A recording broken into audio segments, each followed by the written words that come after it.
So now let's see how we can work around with the text curve effect inside of Pixlr Designer.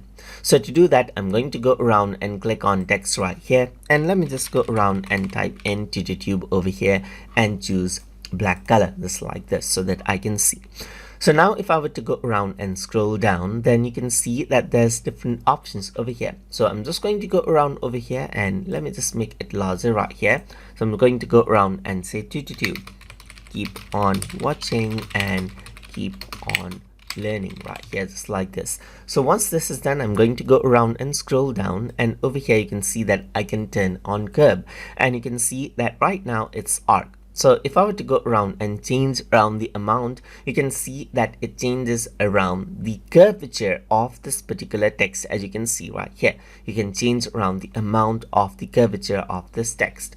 You can also go around and turn it into circle right here. So once you do that, what happens is that you can see that it is much more like a circle over here, and you can go around and spread it out, as you can see, and it is more like you can see like a circle right here rather than a bit of arc right here. You can also flip it around, as you can see right here.